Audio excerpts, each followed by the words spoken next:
Number 9 में देख रहे हैं हम एक राइट एंगल ट्रायंगल है जो एंगल है बी पर। एंगल कहाँ पे है? बी पर। और कह रहा है क्वेश्चन में कि जो tan a की वैल्यू है, मतलब अगर मैं थीटा को a लूं तो जो tan a की वैल्यू दी गई है वो दी गई है 1/√3। हमें पता है कि tan थीटा क्या होता है? tan थीटा होता है परपेंडिकुलर अपॉन बेस। अगर tan theta perpendicular upon base होता है मतलब हमें परपेंडिकुलर दिया गया है ये और हमें बेस दिया गया है ये 1/√3, क्योंकि थीटा a है, a के सामने वाला अपोजिट वाला परपेंडिकुलर होता है, ये तो हम जानते ही हैं। तो tan a की वैल्यू दी गई है, राइट एंगल बी पे है और हमसे पूछ क्या रहा है? हमसे पूछ रहा है फाइंड द वैल्यू ऑफ, आप वैल्यू बताइए किसका? साइन ए, हाँ, कॉस सी, अच्छा, प्लस कॉस ए, अच्छा, साइन सी।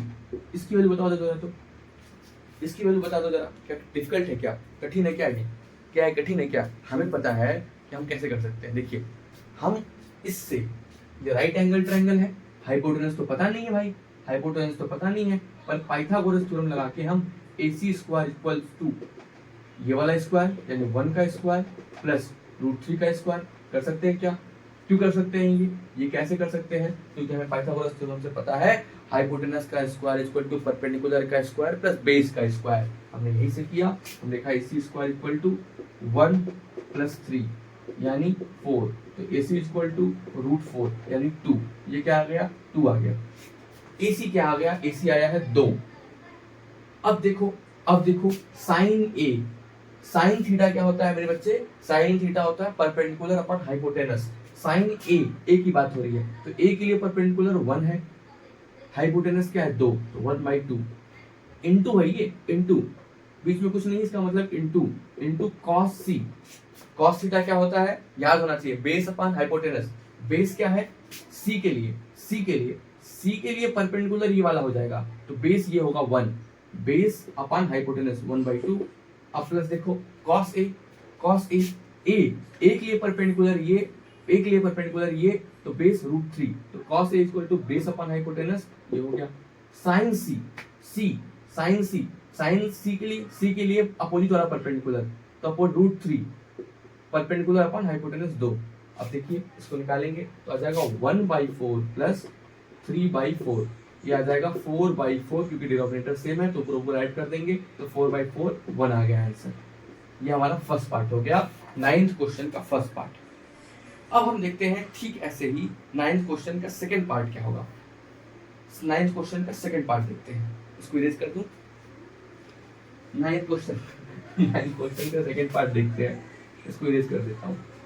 देखो 9th क्वेश्चन का सेकंड पार्ट। सेकंड पार्ट क्या पूछ रहा है? सेकंड पार्ट कह रहा है कि आप बताइए cos A cos C minus sign A sign सी। देखो नहीं निकाल पाओगे क्या? कॉस ए के लिए परपेंडिकुलर ये वाला, बेस ये वाला, कॉस थीटा क्या होता है? Base upon hypotenuse. कॉस सी के लिए परपेंडिकुलर ऊपर वाला, हाइपोटेनस 2, माइनस साइन ए के लिए परपेंडिकुलर 1, हाइपोटेनस 2, सी के लिए परपेंडिकुलर √3, तो हाइपोटेनस 2। अब इनको देख लेते हैं, ये आ जाएगा 3/4 माइनस, ये देखिए जरा, लिखिएगा साइन ए के लिए परपेंडिकुलर 1, हाइपोटेनस 2, साइन सी के लिए परपेंडिकुलर √3। देखो जरा साइन सी के लिए परपेंडिकुलर √3 और हाइपोटेनस 2। तो अगर मैं यहाँ पे सारी वैल्यू अगर सही पुट कर रहा हूँ, sine A perpendicular 1, hypotenuse 2 1/2, sine C perpendicular √3, hypotenuse 2, ये हो जाएगा √3/2। अब आपको इसमें एलसीएम देना पड़ेगा, इसमें आपको क्या करना पड़ेगा? एलसीएम देंगे तो 4 आ जाएगा एलसीएम, तो यहाँ 3, ये हो जाएगा 2 × √3, है ना, 2 × √3, और 2 × √3 का मतलब क्या है? √3 3 दो बार, यानी √3 × √3, ये क्या हो जाएगा? 3 - 3/4, यानी इसका आंसर 0 आना चाहिए। एक बार जरा देखते हैं 8.1 के 9th का सेकंड पार्ट का आंसर क्या 0 आ रहा है क्या?